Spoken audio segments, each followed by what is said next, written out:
নমস্কার বন্ধুরা, মামনি রান্নাঘরে আজকে আমি তৈরি করবো পনির মহারানি। তার জন্য আমি এখানে 300 পনির নিয়েছি। পনিরটা পিস করে কেটে নেব।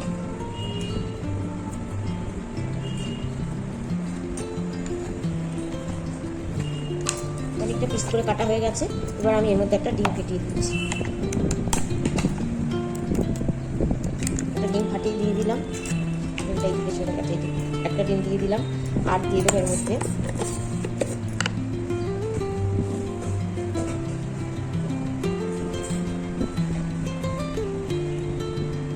এক চামচ কর্নফ্লাওয়ার দিয়ে দিলাম। এবার ভালো করে মাখিয়ে নেব।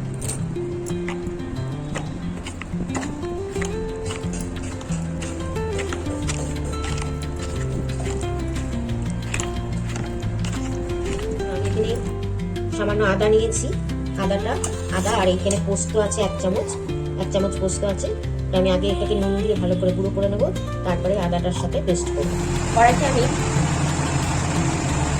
চামচ ঘি দিয়ে দিলাম,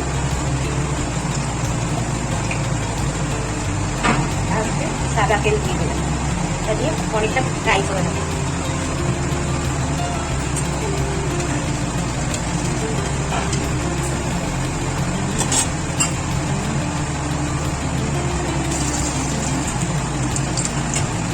আমি এটার মধ্যে একটু নুন দিয়েছি। নুন দিয়ে মাখানোর সময় তখন দেখাতে পারি ভুলে গেছি। পরে আমি একটু নুন দিয়েছি, আপনারা স্বাদ অনুযায়ী একটু নুন দিয়ে মাখিয়ে নেবেন।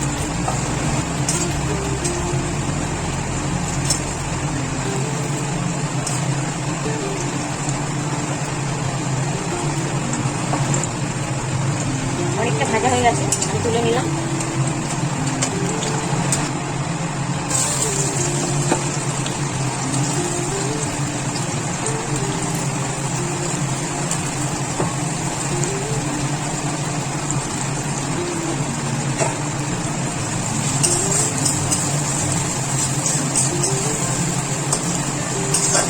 পোস্তটা বেটেছিলাম, পোস্তটা দেখুন কত সুন্দর বাটা হয়েছে। এবার এর মধ্যে আমি বেশ কতগুলো কাজু দিয়ে দিলাম।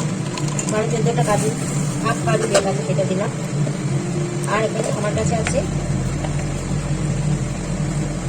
এলাচ গুঁড়ো আছে, এলাচ গুঁড়োটা আমি 1 চামচ দিয়ে দিলাম। আপনাদের এখানে বড় আস্ত থাকলে সেটা দিয়ে দেবেন 5-6টা।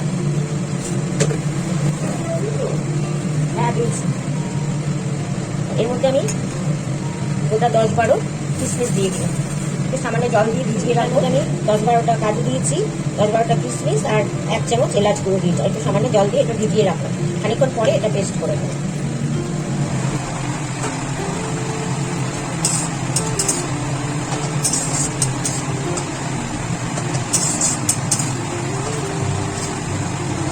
আমি একটা টমেটো কেটে রেখেছিলাম, সেটা দিয়ে দিলাম। সামান্য নুন দিয়ে দেবো।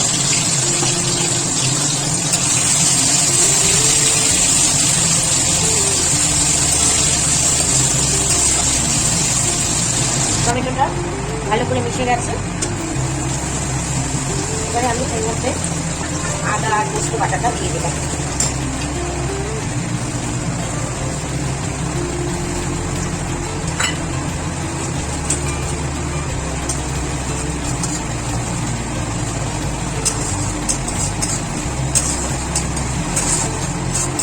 তেল ছেড়ে গেছে, কাঁচা গন্ধটা চলে গেছে। এবার আমি 1 কাপ দুধ দিয়ে দেবো।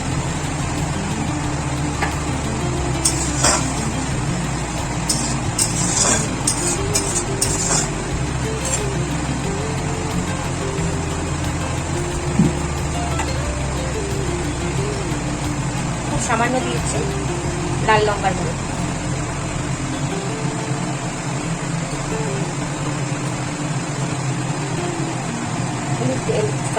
নুন দিয়ে দিলাম 1 চামচ, চিনি দিলাম 1 চামচ।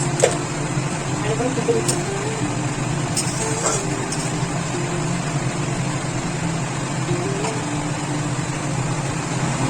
পেস্টটা পেস্ট করে অল্প দিয়ে তৈরি করে আর এবারে ফুটে উঠেছে। এখন আমি এই পনির পেস্টগুলো দিয়ে দিলাম।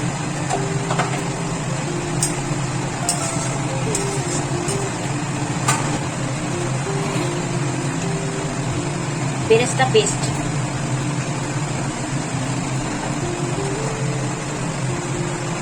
একটু আগে দিয়েছি, আবার একটু নামানোর আগে দিয়ে দেবো। এটা খাবারের সময় দিয়েও পরিবেশন করা যায়, সেন্টটা খুব ভালো আছে।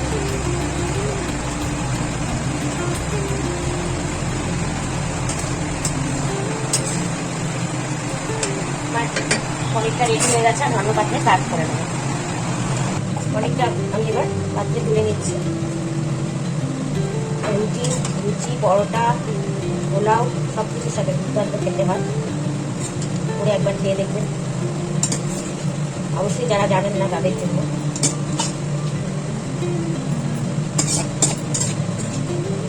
যারা জানেন তারা তো জানেন এটা টেস্ট কীরকম হয়। বন্ধুরা, ভিডিওটা ভালো লাগলে অবশ্যই দেখবেন, পুরো ভিডিওটা দেখার চেষ্টা করবেন। ধন্যবাদ।